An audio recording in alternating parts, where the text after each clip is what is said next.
मंजिल तो मिल ही जाएगी भटक कर ही सही। मंजिल तो मिल ही जाएगी भटक कर ही सही। गुमराह तो वो हैं जो घर से निकले ही नहीं।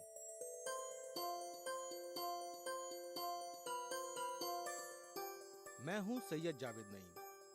दोस्तों, जब मेरे और आपके कदम बढ़ेंगे एक साथ तवाफ़े जहां के लिए, तो मुझे यकीन है कि आपके जहन में हिंदुस्तान की तस्वीर का जो नक्श है वो पूरी तरह बदल जाएगा।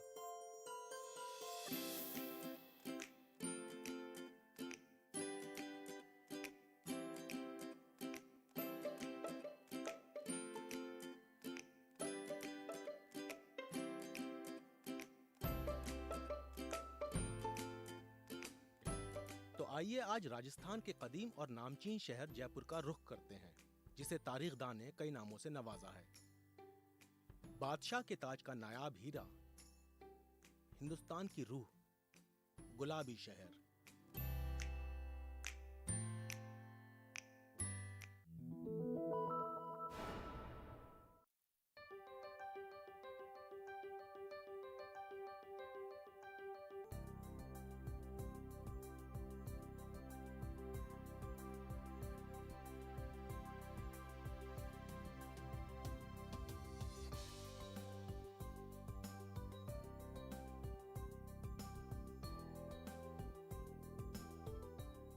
जो सफर की शुरुआत करते हैं वही मंजिल को पार करते हैं।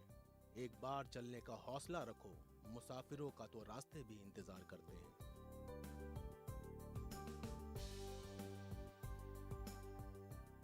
जयपुर हाईवे यही है ना?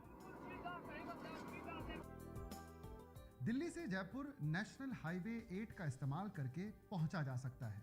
सफर में लगने वाला वक्त ट्रैफिक जैम और सड़क की हालत से जूझता हुआ 5 से 7 घंटे का हो सकता है, लेकिन ये वक्त इस बात पर भी मुनहसिर करता है कि रास्ते को आप किस तरह जीते हैं, क्योंकि असल सफर तो रास्ते और उसके मुकाम का होता है। मंजिल को तो बस सफर की इंतहा कहा जा सकता है।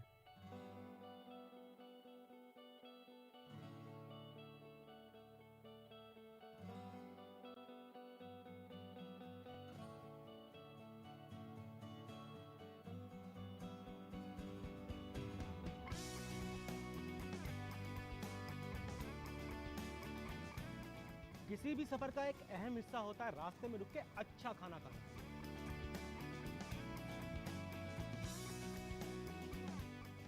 इतना लजीज खाना मैंने काफी दिनों बाद खाया है।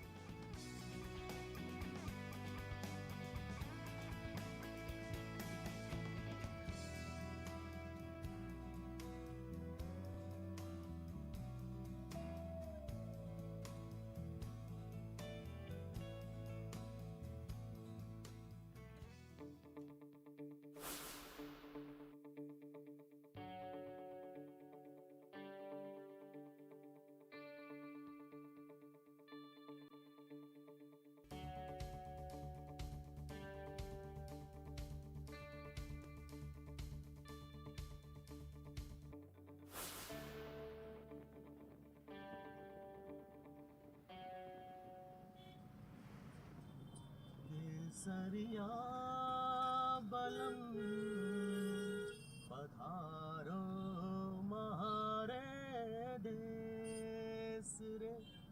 एक लंबे सफर के बाद नाज़रीन, मैं पहुंच चुका हूं गुलाबी शहर। जी हाँ, आपने बिल्कुल ठीक समझा, राजस्थान की राजधानी जयपुर में। और इसे गुलाबी शहर क्यों कहा जाता है, आप देख सकते हैं मेरे पीछे जितनी भी दुकान और मकान है वो सब गुलाबी रंग से रंगे हुए हैं।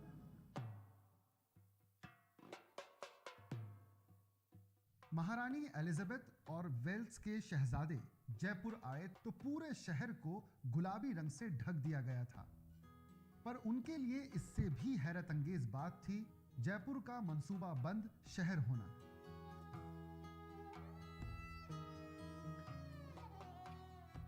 नाज़रीन, शहर के गुलाबी होने के पीछे भी एक बहुत ही मजेदार वाकया है। कहा जाता है कि 1878 में जब वेल्स के शहजादे यहाँ पर आए थे तो उस वक्त के राजा सवाई राम सिंह ने उनके खैर मकदम के लिए पूरे शहर को गुलाबी रंग से रंग दिया था। और तब से ये रिवायत चली आ रही है कि यहाँ के ज्यादातर लोग अपने घर को गुलाबी रंग से ही रंगवाते हैं।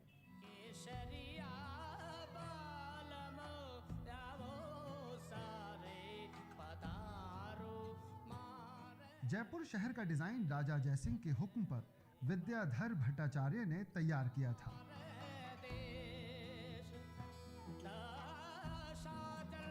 हिंदुस्तान का पहला ऐसा सूबा जिसे शहरी मंसूबे की तर्ज पर तैयार किया गया था, वास्तुशास्त्र के मुताबिक बने होने की वजह से भी खास अहमियत रखता है।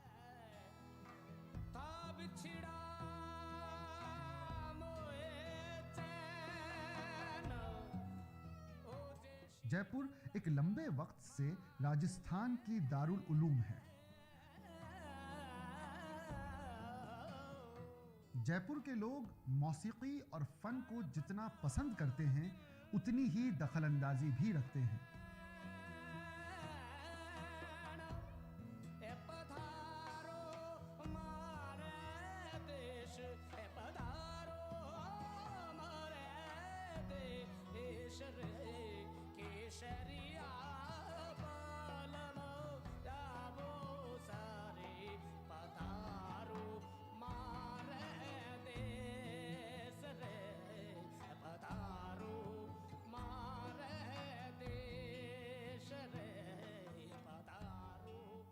नाज़रीन, मैं पहुंच चुका हूं हवा महल पर और आप देख सकते हैं कि इसमें कितने सारे झरोके हैं, कितनी सारी खिड़कियां हैं। इसको बनवाया था यहाँ के राजा सवाई राम सिंह ने 1799 में, और मैं आपको बता दूं कि तकरीबन 993 झरोके हैं इसमें।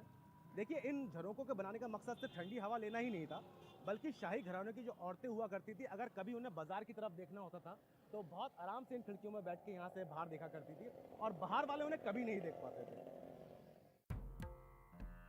हवा महल की तामीर सन 1799 ईस्वी में महाराज सवाई प्रताप सिंह ने करवाई थी। हवा महल राजपूताना आर्किटेक्चर और जयपुर की शानदार अलामत है। पुराने शहर की अहम गलियों के साथ जुड़ी ये 5 मंजिला इमारत भगवान कृष्ण के ताज के तर्ज पर बनवाई गई है। गुलाबी रंग की 8 कोने वाली ये इमारत छत्तेदार बलुए पत्थर की खिड़कियों से सजी हुई है। शाही खवातीन शहर की रोजमर्रा की जिंदगी और शहर के जुलूस को देख सकें, इसी सोच से इस महल की तामीर करवाई गई थी। हवा महल की पहली मंजिल का नाम शरद महल है, जहां पतझड़ और सर्दी के आने पर जश्न मनाया जाता था। हवा महल की दूसरी मंजिल का नाम रतन मंदिर है। रतन मंदिर की दीवारों और छतों पर शीशे का बेहद उम्दा काम किया गया है। मुख्तलिफ रंगों के शीशों से सजी खिड़कियां बेहद खूबसूरत हैं, जो देखने वाले को हैरत अंगेज कर देता है।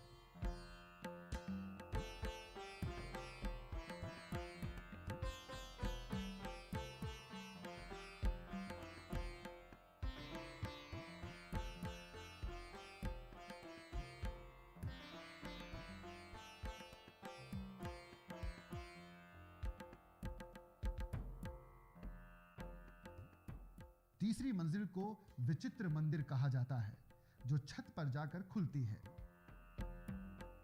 विचित्र महल की खिड़कियों से शहर का नजारा लिया जा सकता है। यहां से शहर अपने पूरे रंग में नजर आता है। हवा महल की चौथी मंजिल प्रकाश मंदिर है। अपने नाम के मुताबिक ये मंजिल रोशनी से सराबोर रहती है। रोशनी अपना रास्ता इन खूबसूरत जालियों से ढूंढती है। हवा महल की आखिरी और 5वीं मंजिल हवा मंदिर है। इस जगह की खासियत है कि चाहे मौसम कोई भी हो, आपकी घड़ी ने कितना भी बजाया हो, यहाँ हर वक्त हवा के झोंके ताजगी का एहसास कराते रहते हैं। अपनी इसी खासियत की वजह से ये मंजिल हवा मंदिर के नाम से जानी जाती है।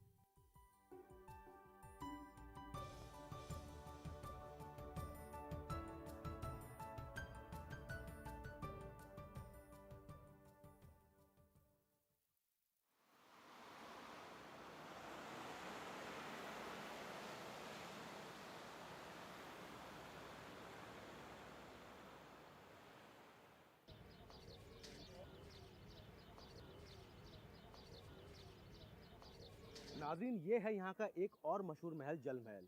हालांकि आजकल इसके अंदर जाने की इजाज़त नहीं है क्योंकि इसकी दीवारें कुछ कमज़ोर हैं, लेकिन आप देख सकते हैं कि शाम में यहाँ पर आवामी और बाहर से आए हुए सैलानी काफ़ी तादाद में होते हैं इस झील की वजह से, जिससे ठंडी ठंडी हवाएं आती हैं। सन 1596 ईस्वी में कहत की वजह से यहाँ पानी की काफी तंगी हो गई थी। उस वक्त आमेर के हाकिम ने तय किया कि आमेर और अमागढ़ की पहाड़ियों के बीच एक पुश्ता बनवाया जाए, जिससे कहत के दौरान पानी की तंगी ना हो, और नतीजे के तौर पर मानसागर झील वजूद में आई।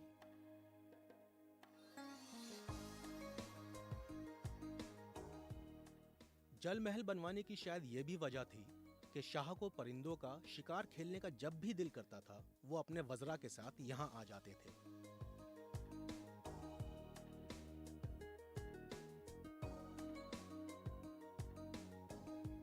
चांदनी रात में झील के पानी में इस महल का अक्स बेहद खूबसूरत लगता है।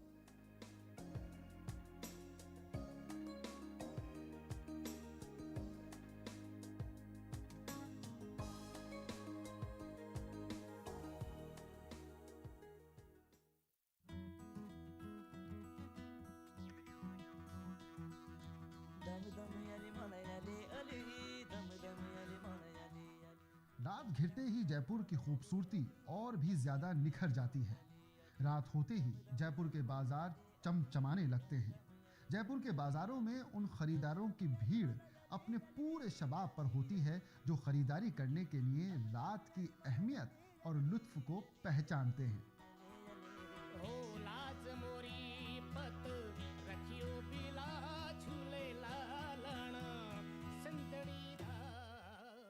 जयपुर के बाजारों की ये खासियत है कि बाजार का एक खास हिस्सा किसी खास सामान के लिए ही इस्तेमाल में होता है। जैसे बापू बाजार साड़ियों और कपड़ों के लिए सबसे बेहतर है।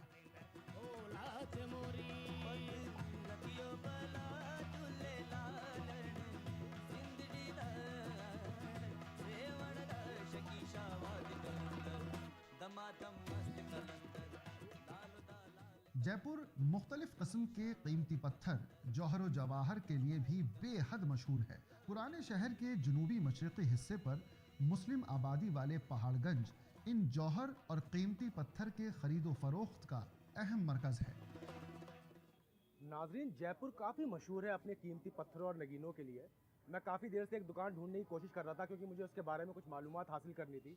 यहाँ पर मुझे एक दुकान नज़र आ रही है, इसमें काफ़ी सारे अलग अलग तरीक़ों के पत्थर हैं और कुछ नगीने नज़र आ रहे हैं। तो मैं दिखाना चाहूँगा आप लोगों को ये पत्थर और नगीने, और इनसे कुछ मालूमात हासिल करने की कोशिश करूँगा इस बारे में।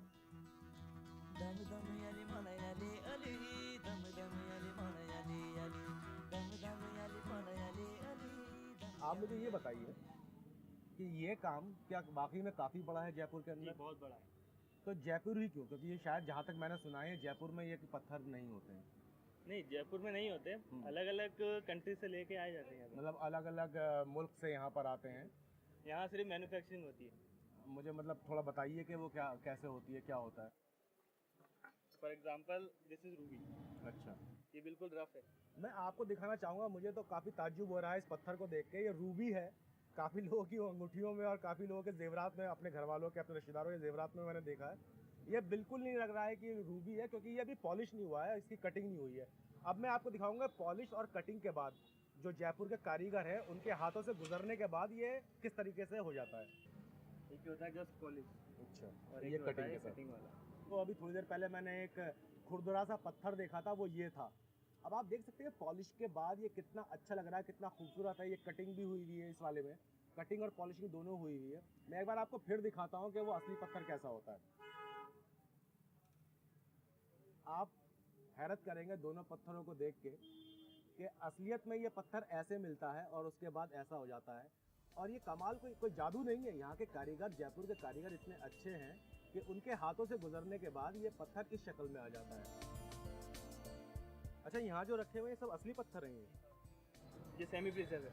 अच्छा, ये मतलब इतने कीमती नहीं है जितने वो पत्थर आपने ये मुझे। आजकल फैशन में है। अच्छा, तो दिखाइए ज़रा मुझे कुछ अच्छा सा कोई।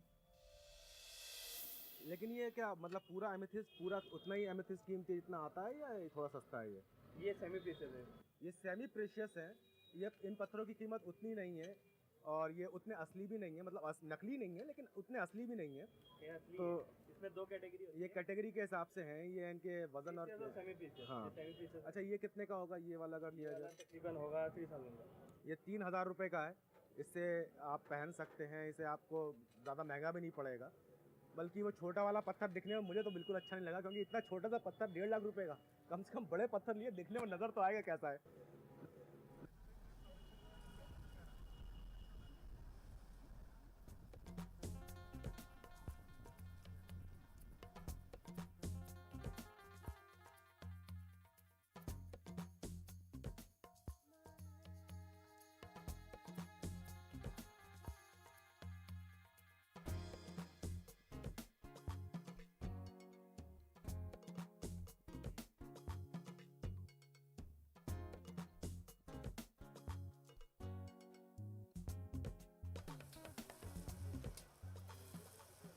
इस बात का अंदाज़ा बहुत कम लोगों को होगा कि जयपुर अपने वेजिटेरियन खाने के अलावा नॉन वेजिटेरियन खाने के लिए भी जाना जाता है। पूरे दिन एक जगह से दूसरी जगह जाने के बाद मुझे बहुत तेज़ भूख लग रही है, और मुझे पता चला है कि रामगंज में कुछ रेस्टोरेंट हैं जो बहुत ही अच्छा नॉनवेज खाना पकाते हैं। तो मैं आया हूँ ये देखने के मुझे यहाँ पर कौन कौन से जायके खाने को मिलेंगे। आइए मेरे साथ और पता करते हैं कि ये कौन कौन से जायके हैं।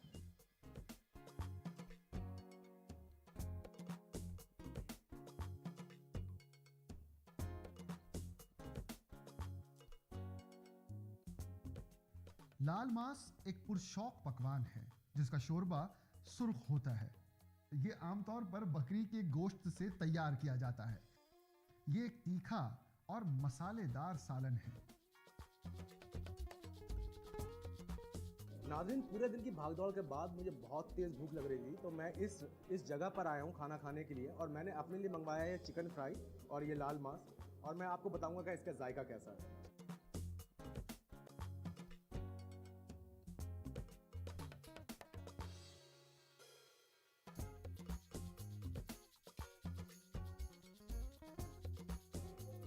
कुछ चीज़ें होती हैं जो किसी खास जगह पर ही बनती हैं और वो उसी की वजह से मशहूर होती हैं। तो मैं आपको बिल्कुल बता सकता हूँ, इसकी थोड़ी मिर्च तेज़ है, लेकिन ये खाने में बहुत ही अच्छा है। कुछ आप समझ लीजिए कि अगर तंदूरी चिकन या चिकन कोरमा को एक साथ मिलवा दिया जाए, थोड़ा सा वैसा टेस्ट आ रहा है, लेकिन बहुत ही उम्दा है। चिकन फ्राई भी मुझे यकीन है, चिकन फ्राई हालांकि ज़्यादातर जगहों पर एक जैसा होता है, लेकिन इनकी प्रिपरेशन, इनकी चटनी में थोड़ा सा डिफरेंस इन्होंने बताया कि हम अलग तरीके की चटनी बनाते हैं, तो काफ़ी अच्छा जायका हो जाता है इस चिकन का इस चटनी की वजह से। वरना चिकन फ्राई ज़्यादातर जगह पर एक जैसा ही होता है। वाकई में इनका खाना बहुत उम्दा है।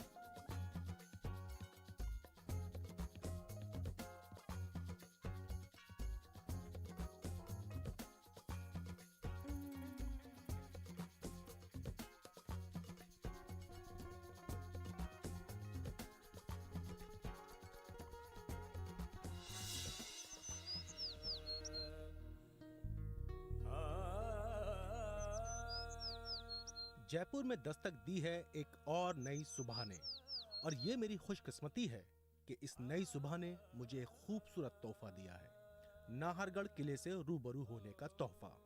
जी हाँ, मैं हूँ नाहरगढ़ किले के ऊपर, जहाँ से शहर का ये खूबसूरत नजारा सच में बेहद पुरकशिश और लाजवाब दिखता है।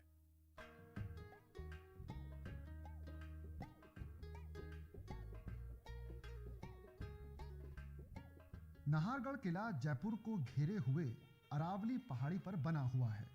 कहा जाता है कि सवाई राजा जयसिंह दोयम ने अरावली पहाड़ की तरफ से आमेर को महफूज रखने के लिए इस किले की तामीर सन 1734 ईस्वी में करवाई थी। किस्सा मशहूर है कि नाहर सिंह नाम के किसी राजपूत की रूह यहाँ भटका करती थी, जो इस किले की तामीर होने में परेशानियां खड़ी किया करती थी। तांत्रिकों की सलाह पर राजा जयसिंह ने इस किले का नाम नाहरगढ़ रख दिया, जिससे इस किले की रूहानी परेशानी खत्म हो गई, और तब से इस किले का नाम नाहरगढ़ पड़ गया। इसके अलावा 19वीं सदी में सवाई राम सिंह और सवाई माधो सिंह ने किले के अंदर इमारतों की तामीर करवाई।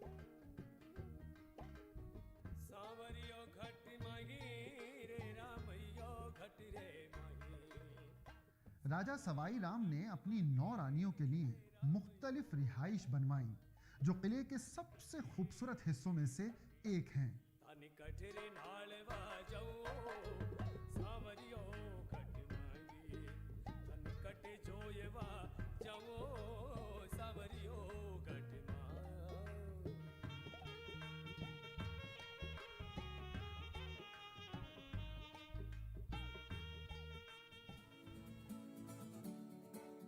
नाहरगढ़ किले का टैंक इधर कुछ सालों में सयाहों के बीच बेहद मशहूर हुआ है।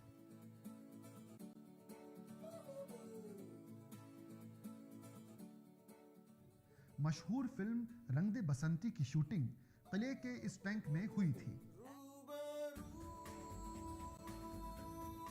आजकल इसे रंग दे बसंती पॉइंट के नाम से भी जाना जाता है।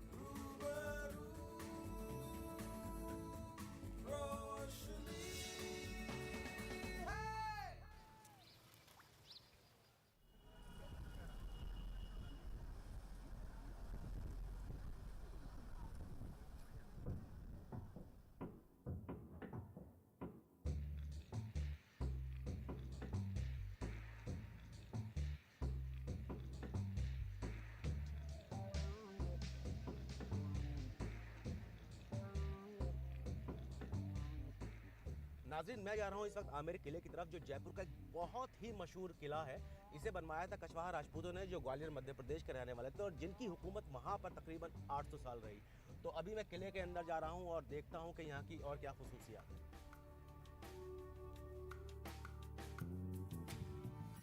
आमेर किला जयपुर से 11 किलोमीटर की दूरी पर वाक़ है, जिसकी तामीर राजा मानसिंह ने सन 1592 ईस्वी में करवाई थी।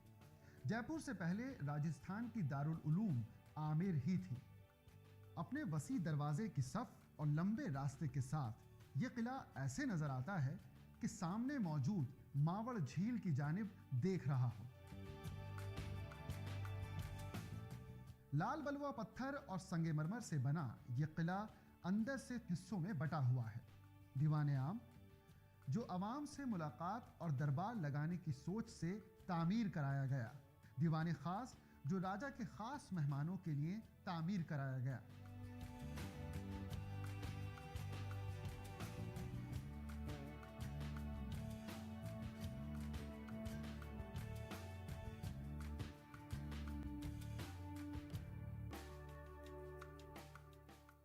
मैं अब आपको दिखाऊंगा यहाँ का दीवाने खास, जो यहाँ के बहुत ही खास लोगों के लिए बनाया गया था। राजा के जो खास लोग हुआ करते थे वो उनसे यहाँ पर आकर मिला करते थे।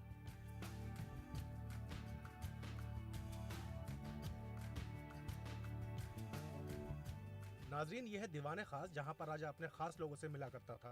आप देख सकते हैं कि इसकी दीवारों पर और छत पर शीशे का काम हुआ हुआ है और बाहर से जो धूप की रोशनी पड़ रही है तो उससे ऐसा लग रहा है जैसे चांदी का काम इसकी छतों पर हो रखा हो। बहुत ही खूबसूरत है ये। शीशे को जिस खूबसूरती से काट छांट कर महल में लगाया गया है, काबिले दीद होने के साथ साथ हैरत अंगेज भी करता है। मुख्तलिफ महलों, मजलिसों, मंदिरों और बागीचों की इस दिलचस्प इमारत को यूनेस्को ने साल 2013 में वर्ल्ड हेरिटेज में शुमार किया है।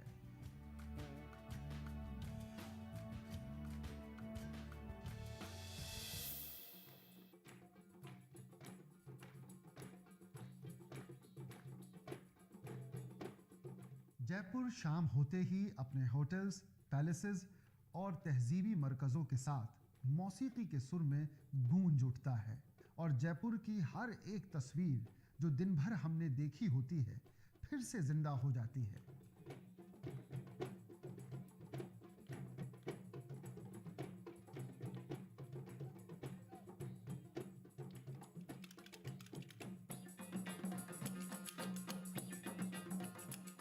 राजस्थानी फोक जिस तरह दुनिया की मौसीकी से जुगलबंदी करता है, सुनने वाला गुलाबी शहर के रंग में डूबा चला जाता है।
बचपन में हम सभी कभी ना कभी सोचते हैं कि परिंदों की तरह बिना किसी बंदिश के बस यहाँ वहाँ उड़ते रहें। लेकिन बड़े होने के साथ ही हमें एहसास होता है कि हम परिंदे तो हैं नहीं, लेकिन कुछ ख्वाहिशें हैं जो दिल में रह जाती हैं। तो मैं चला एक नए सफ़र पर, और इस सफ़र में अगर आप मेरे हम सफ़र रहे तो लुत्फ़ आ जाएगा। अल्लाह हाफ़िज़।